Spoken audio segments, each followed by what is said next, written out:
Every caregiver has a story. This is Voices of Care, where real voices remind us we're never alone in this journey. Hello, welcome to Voices of Care. Caregiving is often talked about in terms of love, sacrifice, and responsibility. But one thing we rarely talk about is rest, or more honestly, the lack of it. Today's guest understands this deeply, not just professionally, but personally. Eric Lim is a caregiver, and he's also someone who has dedicated his work to helping people rest better and sleep better, and especially those who are running on empty. This episode isn't about hacks, it's about sustainability. Eric, welcome to the podcast. So Eric, before caregiving became part of your life, all right, how would you have described yourself? I would say I was very carefree. I was leading a very carefree life before caregiving took over, and I used to be really busy, with volunteering. So Okay. I became a volunteer in the grassroots when I was 19 years old, I believe. Okay. Yeah, so every weekends I'll always travel almost half the way across the island, all the way to Taman Jurong, and that's where I volunteered together with my girlfriend Okay. back then. And I think, when caregiving became a part of my life, I think that changed everything. Okay. And what changed at that point in time? I think for me, what struck me most was I was no longer able to lead a carefree life. I felt like the weight of responsibility became much heavier on my shoulders, because being the last born in the family, I took it upon myself to take care of my dad. There's a lot of sacrifice on your end. So caregiving drains energy in ways people don't usually see, like what you have done, right? When did you first realize that your tank was running on empty already? I think for me, I noticed it when I was becoming more irritable, less patient with my dad. Okay. So I'm often described as a person who's really happy, very optimistic, and I don't usually feel stressed that much. But I noticed that changed where caregiving was not short-term. Okay. It became more of a marathon for me. And that's when I noticed I tend to snap at things that I usually don't. And I observed that that's also probably because I didn't get enough rest for myself. Right. So it's likely due to exhaustion from your day-to-day caregiving duties, right, I presume. So was exhaustion something you tried to push through until, as in, you were tired, but you felt that this was a duty as a son to take care of your dad? So you tried to push through every day until your body started pushing back. So how did you overcome that? I think for me, initially I felt very strongly that it's obligation. Okay. Why I say that is because, my parents had took care of me since I was born, since I was brought into this world. And it was really tough to not remember the importance of filial piety. Right? Especially, right? Especially in our Asian context, right? Our Chinese upbringing here. And I noticed that when it was day after day, night after night, and I had to perform the same duty over and over again, I began to realize that started to wear me down. Right. So how did that, and you mentioned the day-to-day, day out that you've been caring for your dad, and that started to weigh you down, right? So how did that lack of rest show up in your caregiving? Did your dedication reduce, or how did it impact you? I think for me, I noticed that I was definitely not as present with my dad. Okay. So the exhaustion wore me down in the sense that I was no longer paying attention to what's in front of me. Yeah, because my mind was really very fatigued, very exhausted because of probably the lack of sleep. So my dad, he experienced not just one stroke, but Right. a total of 3 strokes.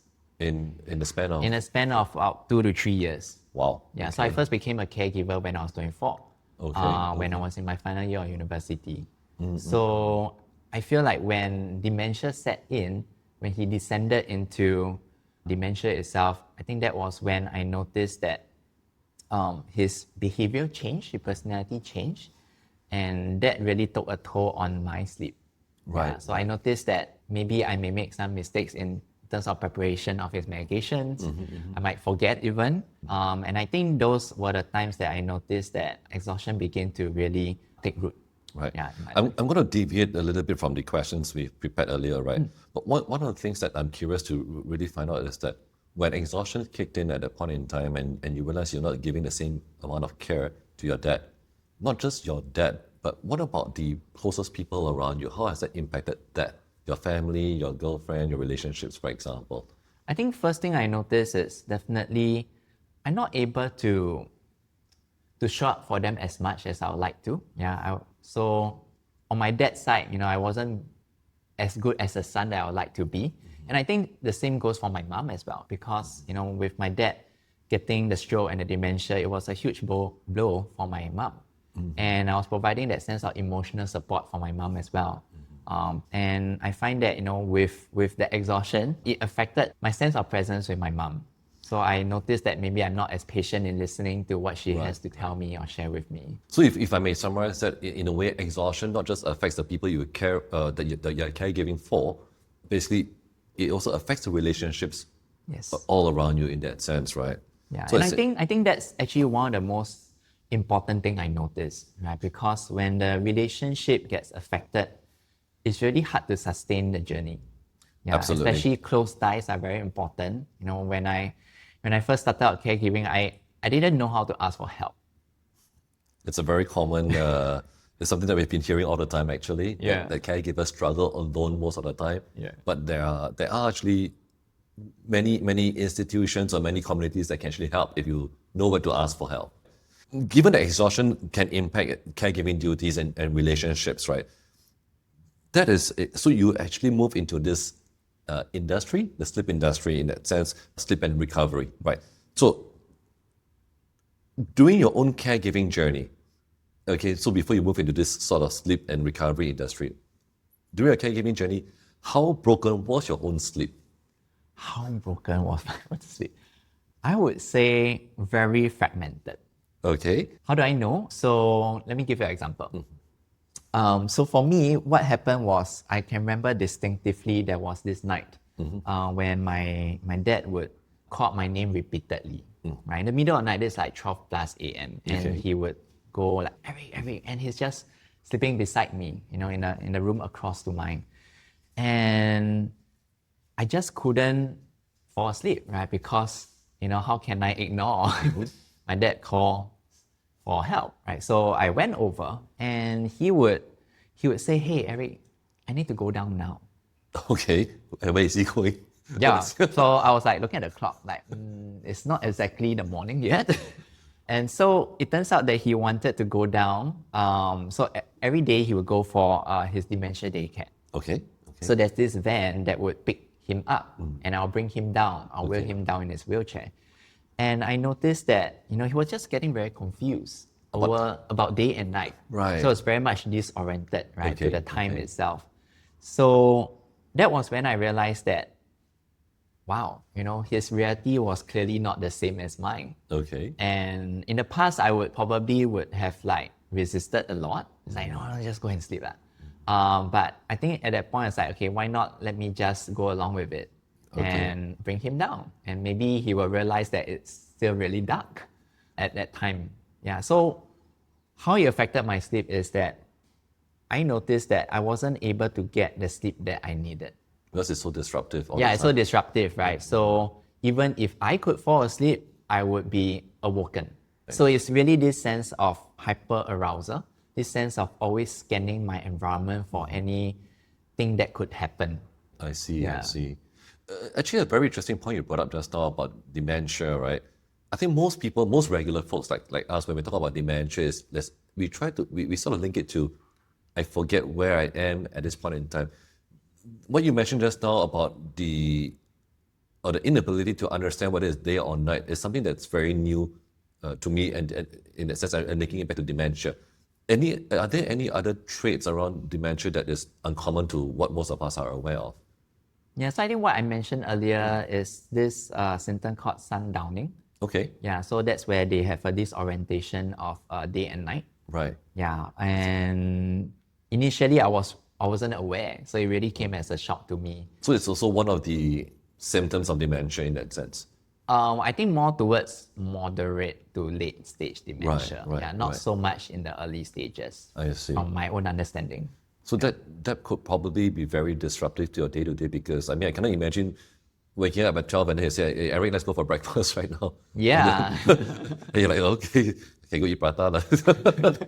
Yeah. Right. Yeah. So I think that's why, it's like this invisible work that caregivers do that is often not very much seen, but it goes on for a period of time. And sometimes, we may show up in the workplace, with our loved ones, feeling less than what we could possibly offer. And people may not be able to understand why is that so. Correct. So this is something I find interesting, that when we don't rest enough, I think the first response is, I just need more sleep. All right. So from your experience, is having more sleep the goal, or better sleep? That means better quality sleep. So which is more effective? I think in the context of caregivers, depending on the nature of caregiving, sometimes duration itself could be a luxury, right? So based on the National Sleep Foundation in US, the recommended duration for adults is 7 to 9 hours. But sadly, many of us here in Singapore, we don't really get that, Correct. right? Given our really busy schedules. So I feel like as much as possible, just getting enough, right, to kind of get us through to the next day is the best that we could possibly manage. But I think what's more important is really also the quality of the sleep itself. And how do we know whether the quality is ideal? For us is how do we feel when we wake up in the morning? Okay. Yeah, Okay. and there are a few factors that affect quality. So definitely if shorter sleep, it affects the quality. If the sleep duration has been fragmented, it also affects the quality as well. So if you, let's say you sleep at, I remember the time that I would sleep like maybe 11 plus. Okay. Right, and then maybe like 3 plus. You wake up. I wake up because my dad would be like hitting against the bed frame, right? Like, hey, what's that sound, right? So my body will be just wired to react immediately. So fragmentation of sleep affects the quality. Okay. And I think the other one is also the regularity. Yeah, so how consistent am I able to wake up at the same time even? I see. Yeah, so I feel like all these factors all affect the quality of our sleep. Okay. Yeah, and given the constraints that caregivers have, what I would say to that is to catch up on sleep wherever possible. Even naps? Yeah, so naps are fine. Okay. Yeah, Power naps. Power naps, right? So not saying that you need to nap for like 2 hours in the afternoon, but a 20 to 30 minutes nap could be helpful. Got it. Okay. So it's good to find the little pockets of me time to rest and recharge, so that you can carry on your duties and to improve the overall quality of sleep for the whole day itself. I think those are interesting points. Perhaps from a caregiver perspective, what do you think is the most common misunderstanding about sleep that caregivers have when they're under this, like you mentioned, it's a marathon, this prolonged stress that they go through on a day-to-day, right? So what is a common misunderstanding from a caregiver's perspective? I think the first common misunderstanding is that sleep is probably the last thing they need. Okay. Always on. And why I say that? Because I speak from experience, right? There's just so much things to do. For myself, I was juggling caregiving with work and also volunteering and also many other activities that I was engaging in. So I noticed that when time becomes a very limited resource, sleep often becomes the first thing to be sacrificed. Lowest priority, right? Okay. And that's exactly the one that shouldn't be sacrificed. Okay. Because the impact shows up almost immediately the next morning. I can imagine. So I didn't really know it back then, right? I didn't really study much about sleep back then. No, because you're still young. I was still young, right? Sleep was, in the 20s, sleep was a superpower. Yes, correct. Right? Maybe short sleep still okay. But I guess, with the burden of caregiving wearing me down, I noticed that, my mind and body wasn't what it used to be. And I feel like whenever I feel like I need to catch up on work, right, because I was spending time taking care of my dad, then I'm actually shortchanging myself in terms of the opportunity of rest I could provide. So it's always a challenge to balance between caregiving, career commitments, relationship commitments, and then your personal well-being in that sense, which is sleep. And people tend to, like you mentioned, right, the lowest priority in that sense now, which evidently, yes, it does show up. But I guess when we are all in our 20s, like you said, sleep is a superpower. Yeah. You can party until 2 a.m. and the next morning you're still ready to go. But as you age as well, I think there's a lot of difference in that sense. You know, for me now, I think if I hit past 12, the next day I'll be so, I don't know, I'll be so lethargic. And it takes sometimes even, I mean, I tried it once, I was out until I think 1 or 2 a.m. It took me 3 days to recover. And back then it wasn't even an issue. You know, you can do it twice a week, 3 times a week. It wasn't an issue when you're younger, but as you age, that really shows up and that really impacts a fair bit in that sense. Yeah. So was your caregiving experience what led you to focus into this line of business, into sleep and recovery? I would say pretty much that's one of the key reasons. Okay. What led me to co-founding Somnus Sleep Wellness today. And it was really born out from the struggles that I had when I was caring for my dad. And I realized that I was not alone. Okay. There are so many other caregivers out there who may not say that they are a caregiver, but quietly in the background, they are bearing the burden of caring for someone that's close to them. And sleep becomes something, as I've realized, something that quietly gives way. So that we put our needs last and put the people that we care for needs first. And I realized that this actually affects people's satisfaction with their sleep. Because when they wake up in the morning, they may not be able to do what they want to do in the best form that they could be in. And that led me to thinking, how can we actually use like evidence-based practices to help people to reclaim the satisfying sleep so that they can be the best when they show up in their work or with their loved ones. Oh, I love that. I mean, we always play down the importance of sleep, right? Like you said, we are so busy doing, whether it's our family, our parents, our homes, our studies, our work, our pets. We do everything except for sleep. And like you said, sleep is always last priority. So I get it. I think especially when you have evidence-backed studies that can sort of advocate how sleep should play a more important role in our day-to-day, I think that's an excellent direction you have taken on. So at Somnus Wellness, when somebody or when a caregiver walks through your doors, what's the most common thing you see? I think the first one is I noticed that they would say, I try very hard to sleep. Okay. Have they been really trying very hard? Or I think it's so maybe partly it's because there could be reasons impacting their bedtime because of maybe caregiving duties, and therefore that took up time for them to do other work, right? So whether is it work itself or whether is it household chores. Therefore, when the time comes for them to actually sleep and they want to sleep, and maybe that's really quite late, then they struggle. They've already gone past that sleeping hour where you're comfortable with. Yeah, so and that's the point that they begin to feel anxious. So they lie in bed, And they can't toss sleep. and turn, and then they're like, hey, why is it like 2 a.m. and I can't fall asleep? And then that's like, they try even harder. It's like, okay, I need to sleep now. Then maybe every 15 minutes, they'll take a look at the clock. Okay. And they realize, hey, 15 minutes past, why am I still awake? And I think that fuels the anxiety and the hyperarousal, which ironically actually gets in the way. Yeah, so all that worrying about, am I able to sleep tonight? Am I able to be at my best the next day? Actually makes sleep even more elusive. Okay, that's something I've never realized actually. So you need to be able to embrace sleep more and not question it or challenge it in order to sleep better. Is that how, can I put it across that way? I would say sleep doesn't require more effort. Okay. It requires creating the conditions for it to arise naturally. Interesting point. And would you be able to share some quick tips on how we could get ourselves more prepared for sleep? I think the first one is to recognize that good sleep begins not in the last hour before we go to bed.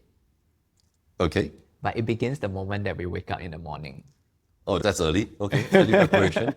So why I say that is because how we take care of a day sets us up for better sleep at night. So for example, if in the morning we are already in a very wired state, where we just jump out of bed ready to respond to an emergency or maybe to a work email that you have not answered the last night, the body is already in a state of hyperarousal, right? And that's where you notice your heart rate increases, you feel your body more tense. And that's where if this continues on, and probably it will, because as we go to a workplace, as we have more meetings, more stimulants, right, more things to stress us, right, in the day, and if we don't become aware of it, right, the stress gradually accumulates in both the body and in our mind. And so when we reach nightfall, it becomes at a level that is so high that it's really hard to turn down the dial. Okay. So we might be lying in bed, the body is still very tense. So there's this condition called tired but wired. Okay. Yeah, so actually the body, like you mentioned, right, sometimes could be really fatigued, very exhausted, but the mind is still going through or racing like 1,000 miles. So how, now that we know that at the beginning we must prepare for, when we wake up we must be wired so that, or more prepared to want to have a good night's sleep, how do we sort of gradually move towards that and preparing ourselves so that we can have a good night's rest? I think the first thing that we can do is to be very intentional in scheduling pauses in our day itself. So we can't go on green throughout the day. And what I mean by that is that the mind is a bit like a traffic light. Okay. Okay. Right, so it's not uncommon to observe ourselves, like in the morning, it's like green all the way, right? The mind is already thinking what I need to do, who we're going to meet for lunch, what I'm going to say later. And if we don't respect like the amber light, just like at a traffic light, you don't respect the amber light to slow down, it will just keep accelerating. Okay, that's true. So one tip we can give it a try is to be very intentional in scheduling pauses in the day. Right. So for myself, I would maybe even schedule like a 5-minute slot in my calendar. Okay. So this is my time. I'll go sit on my meditation cushion and I'll just just have a moment to sit with myself. Okay, pause there first. So this 5 minutes, can I say that don't use your phone in the 5 minutes? Depends. You could, so it could be a digital detox. You could be very intentional in staying away from your phone if that's a source of stimulation, right, in terms of notifications and stuff like that. Some people might actually use it to help them to settle. Interesting, because I mean, on the note of, I think taking a break is good, but quite often when we take a break from work, we end up looking at our phones, for example, right? And you're on social media feeds, you're getting again a different source of stimulation in that sense. Doesn't that affect your sleep? So if we choose to look at our phone, and depending on what app we look at, right? So for example, let's say we look at an app that helps us to wind down, right? For example, I'm quite sure a lot of us are not doing that. Yeah. I'm sure the app that we look at to wind down, it might be social media apps, right? Exactly. To kind of see what people's lives are up. Exactly. So that is actually the wrong choice of activity to engage in to sort of take that break. Can I say that? Or again, depends on what time you're at. What's the timing? I wouldn't say it's bad. Okay. I would say to be curious about noticing how do we feel after we engage with that. So if let's say I spend 10 minutes scrolling on Instagram and maybe it makes me feel more at ease. Okay. It makes me feel more relaxed, then that's good. But if at the end of the 10 minutes, I feel like, wow, I'm actually feeling more stressed, why am I not posting enough? Right? And that's where it fuels some form of anxiety from within, then maybe that's not as helpful. And also the shopping, the ads that ask you to buy things. Yeah, right. So maybe I feel into the pressure that I don't want to lose out on this great deal, right? That is going to expire in 1 hour's time. And then that puts me in a state where I'm feeling more tense than I started.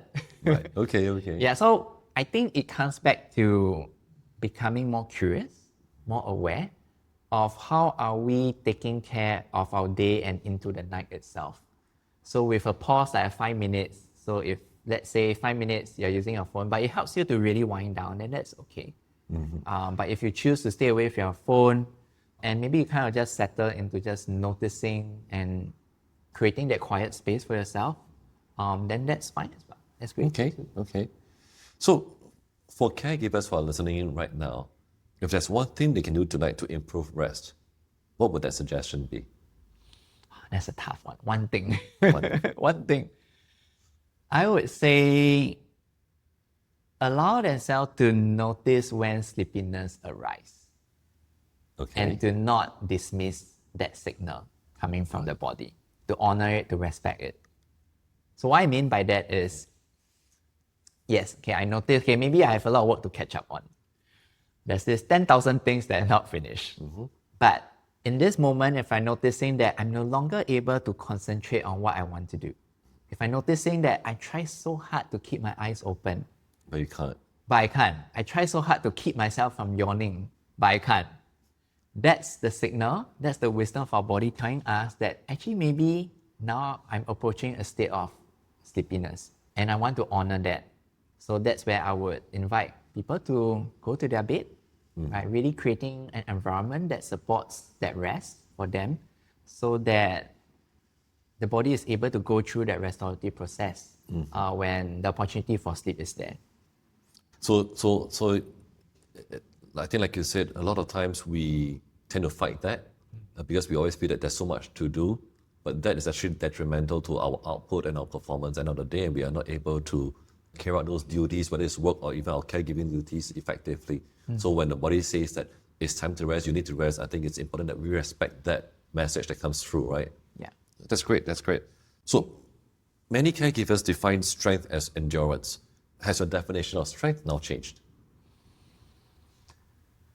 I think for me, strength now means having the courage to be vulnerable. I think a lot of people tend to put up that false front to show that we are strong, but we're crumbling inside. I think being able to be vulnerable is so important today. Yeah, and I find that embracing this courage to be vulnerable unlocks even more strengths within us. Because I give an example. So I think this was back in 2018, and I'm not sure. I think it's probably the year before I received a merit award for being a model young caregiver. And a year later, so I think it's 2018, Cao Bao actually reached out to me. They say, we're going to film this program, right? That's going to be on the internet. It's called Live Your Dreams. And they wanted to film me caring for my dad, or kind of sharing our journey of, how I took care of my dad. And he asked me one question. He said, what's one dream you want to fulfill? And I thought, for a good long time. And the answer that came out for me was, I wanted to take my dad out. Okay. For the longest time, for many years, he's being big bound. All he sees is the white ceiling above him, the four walls that enclose upon him. And I felt like, I wanted to bring him out so that he could experience something different and make the experience a memorable one for him. But what I was really afraid of was, wow, this is going out to public. Now everyone would know that my dad is in this condition. He looked like that. He's in a state that is a very weak state, I would say, because his leg was very stiff. He couldn't speak. He could only very much blink his eyes. And so there was so much judgment in my mind. And at that point in time, I felt very vulnerable to be able to say yes. Because if I say yes, then people are going to watch it. And people are going to form judgments of me and maybe my family members, of my dad even. And I was not sure if I could accept that. Yeah, but after giving much thought and also having a conversation with my mom as well, we decided to go for it. And I'm so glad we did, right? Because that video is just something that I treasure so much to this day, because I could never go back to those moments that the producers have captured so lovingly and meaningfully. All those memories, right? Those memories, yeah. We spent a night back then it was called the Sea Aquarium. Yeah. So it's in front of the big wall with all the fishes in front of you? So it was a more private area. Okay. I think it was further in, and above him, it was this circular glass panel, Right. and he could see the manta rays swimming. Oh, that's so beautiful. Throughout the night. Wow. Yeah, I could still remember when he saw it, a tear rolled down his cheeks. And that was a scene that I can never forget. Yeah, so I think coming back to your question, now I redefine strength as the courage to be vulnerable. And I strongly encourage caregivers, when you feel ready, right? It's not something that we should be compelled, right, to go into, but when you feel ready, allow yourself to find that courage within you, right? And be vulnerable about sharing what's already here for you, because I find that many people are more than willing to help. I think that is really such a powerful statement, to be able to be vulnerable. You know, like I said, a lot of people tend to put up this false front just to show strength, but it doesn't help. It doesn't help themselves, it doesn't help the people that they're caring for, right? And sometimes it's really important to just be real about it, you know, accept the situation. I mean, nobody wants to be put in the position of a caregiver because it means something has happened. But it is something that we can't change. And I think we must all learn to accept the fact that it's already happened, but what can we do, or rather, how do we make the most out of that situation that's better for the person we're caring for and also for ourselves? And I think being vulnerable allows that to happen, actually. So thanks for sharing that, Eric. Maybe just to add on one point, I find that sense of accessing the courage from within to be vulnerable didn't come just like that. Okay. Yeah, I think it really came from the years of practice, especially in my previous role as a senior mindfulness psychologist at a mental health charity that I was working in, called Brahm Center.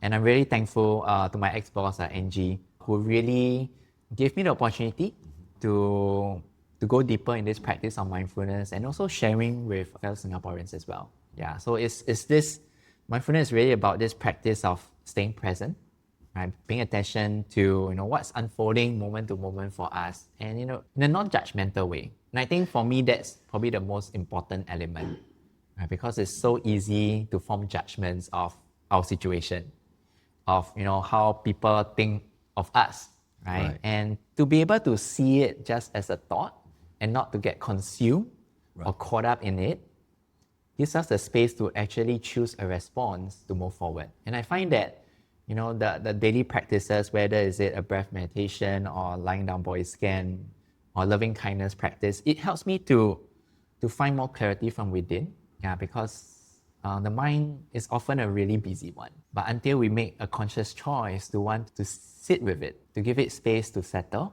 that's where that clarity arises. I actually kind of like that mindfulness that you mentioned, right? Being in the present. I don't know. I don't know whether it's because of society today, or with all the stimulants we have around us, whether it's our mobile phones, our tablets, our TV. I mean, we're always so engaged in something that we don't see what's in front of us. Yes. And I think it's so important to practice mindfulness, to just be there, enjoying the breeze, the smell, the sights. But everyone is just doing this. And sometimes I just feel that there's so much. I always tell my wife and my friends that when I travel, I love doing nothing when I travel, because that's a time where you really reconnect, where you really recalibrate. So I love trips where you just sit by the beach, sit in the cafe, for example. Just sit there, just be quiet and listen to what's happening around you, and just being there. Yeah. But a lot of us, I don't know, it's like we get so engaged in all these little things, and it's like I've always got to tell my son, I always go through this with my son. When I say no phones for let's say a fixed period of time, we say no phones, right? And they'll be like, Daddy, I'm so bored. Okay. Then my response to them will be, well, you got to learn to do nothing. Beautiful. And sometimes they struggle, but naturally, what the interesting part is, naturally, they will learn to do nothing. And they will just start to, and then they start engaging in conversations, which again, you realize they will not do when they're on their phones, because they're all consumed within that. So I think that mindfulness is so important, and it's something that we all should be more mindful about. I love the way you put it. Yeah, I think it's really much needed. And I find that it has been a superpower for me, especially when I was going through my caregiving journey. I would not have imagined how my journey would have turned out if I have not learned about mindfulness in my final year of university. Right. It really gave me the foundation to show up with more strength. Beautiful. Eric, for caregivers who are listening to us right now, who may feel unseen, who are feeling tired, who are feeling anxious, and maybe even guilty for being tired from lack of sleep, what would you want to share with them and tell them? I think the first thing I want to share with all of you is that you're not going through this journey alone, and there's really people around you who are very willing to share willing to provide resources, willing to lend an extra helping hand when we ask for help. And the other key point I wanted to share as well is don't neglect your own needs. Don't ever neglect your own needs, because I noticed the cost of that for myself when I put my loved one needs before mine. And I realized that's not sustainable. And I'm also not doing justice to the people that I care about. I think that's beautiful. Loving yourself is important as well, right? Yeah. So, Eric, before we end this podcast, you're currently working on a book titled Nurturing the Nurturer, all right? And would you like to share with us all a little bit more about this book? Yes, thank you. Thank you, Evan, for that. Yes, I'm very excited. So this is really a book in the making, I would say. It's really a combination of my experiences caring for my dad over the many years. And I have put together some of the hard truths that I've learned in my journey, and also very practical tips on how can we navigate this journey with more presence, with techniques that can help us to show up more fully, right, for ourselves, and also to go the distance. So whether is it in terms of taking care of our sleep, or in terms of taking care of the stresses that accumulate throughout this journey, I hope it'll be an insightful one for many, and may it be useful for all of you. Thank you. And in terms of timeline, is there any time that when can we expect this book to be on the shelves? I would say probably third or last quarter of this year. Okay, I think we're all looking forward to that. I'm sure there's a lot of vulnerable stories that you'll be sharing inside, and also tips on how to be more mindful as well. Caregiving is a marathon, and no one finishes a marathon without stopping to breathe. Rest isn't weakness as well. It's what allows care to continue with clarity, patience, and love.